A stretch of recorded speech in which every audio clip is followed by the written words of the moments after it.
Why the heck should we care that the Quartering, YellowFlash, and Brittany Venti have been banned from Twitter?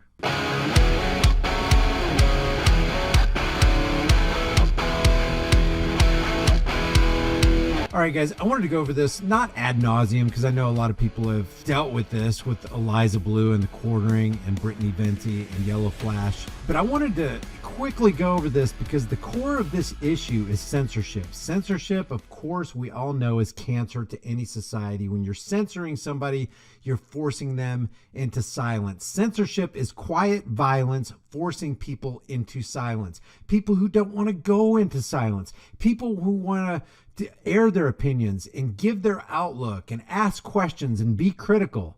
But there are certain people who don't want you to be critical of them. They don't want you to ask questions. They don't want you to expose. They don't want you to use the internet for things that make them feel uncomfortable. So what I want to go over with here is the hashtag free quartering, hashtag free YellowFlash, hashtag free Brittany Venti from Twitter. What I appreciate about the Quartering in this is that he is not going to back down. He's going to take the principled stand. He's not going to back down off this ban. Let me just read to you right here. I think he posted this on one of his social media sites. I've been banned. Last night I was banned for standing with a fellow content creator who has also been banned for posting a publicly available image. And it was. I refuse to delete the image, and so my account on Twitter will remain banned until such a point where Elon Musk likely has to directly intervene, and he probably does have to. The question is, will he intervene? Because from what I understand, the person involved, the other party involved in this is a lady named Eliza Blue, who I don't know, who's supposed to be championing the cause against human traffickers and, you know, exposing them so that she can help people who have been trafficked, which is a very commendable and good thing. But I appreciate the Quartering not backing down from this, because basically what he's saying is, as horrible of negative consequences that I have and am experiencing for having my Twitter account banned, and this equates to basically monetary and economic and financial terrorism on the part of Eliza Blue, because she's the one who instigated having the Quartering taken down. He's going to stand on principle and go, hey, I'm not backing down on this. I didn't do anything wrong. I'm not going to apologize for something that I didn't do. I just use a publicly available clip, not even the video, but a clip, a snapshot of a video that's been on YouTube and World Star Hip Hop, another upload site, since at least 2016. Now, if you look for those right now, apparently Eliza Blue has been effective in getting those videos taken down. He says the person who likely flagged my account is Eliza Blue. She goes by many names, but is also very close to Elon directly. I guess I'm hearing that Elon Musk has given her a free Tesla or something like that. I haven't verified it. I've just heard it from a couple people. This is very concerning. Yes, it is very concerning, because we are striking at the heart and root of censorship. We're striking at the heart and root of cancer in society. We've got to eliminate this mentality where, oh, I don't like what you said over here, so I'm going to eliminate your voice. Well, what if one day somebody doesn't like what you said, Mr. or Mrs. Censor? Well, then you're going to be eliminated. Your voice will be eliminated from the public square of open debate, and you won't be allowed to talk. You won't be able to have a social media platform. You won't be able to run your business. This is one of those, this gets back to do to others what you would want done to you. Eliza Blue would not want this done to her. This was a publicly available video, publicly available snapshot put on a publicly available platform, and they censored him. Censored YellowFlash, Brittany Venti, and Jeremy from the Quartering. This is also why here and my email list are so important. And that gives me, an in to say, hey, subscribe to my private email list through my website, highimpactflix.com. This is how we kind of sidestep censorship, because these platforms, as much as Elon Musk has hailed this as he's the champion for free speech, he's a free speech absolutist. Well, then why is this standing? Why is this being allowed to continue? So yeah, subscribe to my email list as well, and subscribe to the email list of anybody you want to stay in contact with, because third-party platforms like Twitter, like Instagram, like Facebook, like YouTube will inch us off eventually because they don't like what we're saying. They don't like the critical eye and the spotlight being shown on them. And so they want to eliminate people. Sometimes I will have to take stands on principle. Sometimes, all the time, you take a stand on principle. You do what is right simply because it's right. It's never wrong to do what is right, ever. Take this stand, Jeremy. Always, not just in this case.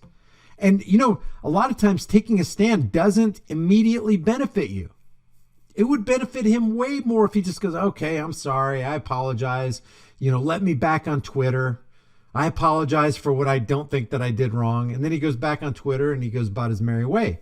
But then what does that do to society? It sends the message of, oh, it's okay that you banned me. Oh, I guess I was in the wrong, even though I don't even believe that I was in the wrong. Don't do it.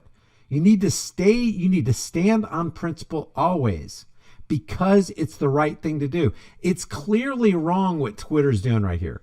If Eliza Blue did initiate this, it's clearly wrong what she did. How do we know it's clearly wrong? Because all she has to do is ask herself the question, would I want to be forced into silence? Would I want to be forced and locked out of my Twitter account? No, she wouldn't, if she was honest with herself.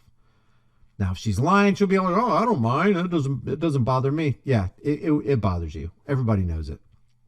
Sometimes I will have to take stands on principle, but that also means I will also lose access to you directly. Please take a moment. It's very important to join my email list. So I tweeted this out right here. And what was interesting to me is that Twitter actually admits that what Eliza Blue writes here is wrong. And it's the very thing that Jeremy and YellowFlash and others have been banned off the platform for. So Eliza Blue says, I'm going to address this one time and one time only. A non-consensual photo was posted of me yesterday on Twitter. The photos have been removed. The source of the photo has also been contacted, and I'm preparing to escalate to the full extent of the law. Now, here's the irony. The very platform that censored Jeremy and YellowFlash and others off of the platform said in their little context box here, the photos were screenshots from a publicly available world star hip hop music video that has been online since 2016. The video was made after Eliza Blue claimed she escaped human trafficking. That is what Twitter said. And yet this same Twitter used what Eliza Blue brought to Twitter to take these people off of Twitter. It's literally insane. So he used a publicly accessible photo and posted on a publicly accessible platform, and he got banned for it. If that doesn't concern you, I don't know what will.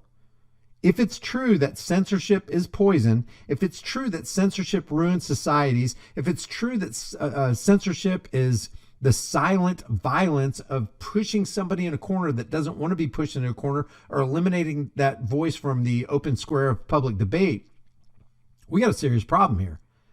In this Twitter thing where people are like, oh, Elon Musk is here. He's the champion of our cause. He's a free speech absolutist. Well, not here. Not here. We got some big issues right here. If the Quartering and YellowFlash and others can be pushed off of this platform that easily, then you can be pushed off this platform that easily.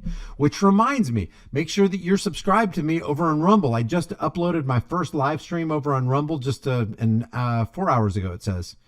Go over there and subscribe. I've got all the links to my Rumble channel, to BitChute, Odyssey, Gab, Twitter. Everything is underneath this video. Be sure to click on them, but especially scroll down just a little bit, go to highimpactflix.com, hit the subscribe button, and get on my email list.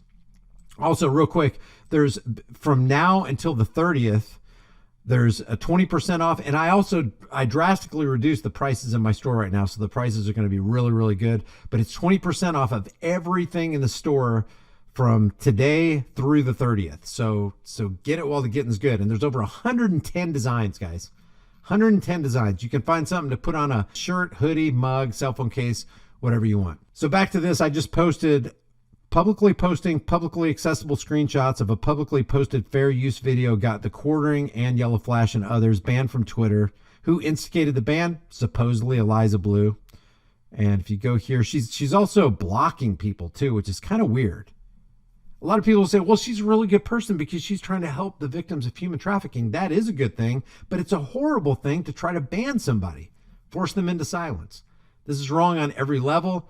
If he can be banned for this, anyone can be banned. So I'm not going to beat a dead horse on this, but leave your thoughts about this. What do you think? Do you think the quartering should just go, hey, you know what? All right, I want my Twitter account back here. I'll just delete these photos. Do you think he should stay where he's at, stand on that principal position? Do you think it benefits anybody in society to move from that principal position? Is it more beneficial to just go, okay, yeah, just give me my Twitter account back and everybody's happy? How do you think it should go down? Do you think it's wrong if indeed Eliza Blue did try to eke him off of the social media platform? Leave your thoughts about that. Don't forget to subscribe to my Rumble channel, my BitChute, Odyssey, and Gab, and grab a shirt while you're at it, 20% through the 30th, through midnight on the 30th. Thank you guys. Make sure you subscribe, hit the bell notification icon, give it a thumbs up, share it with everybody you know. Don't forget to subscribe to my private email list through my website, highimpactflix.com, and I will see you in the next video.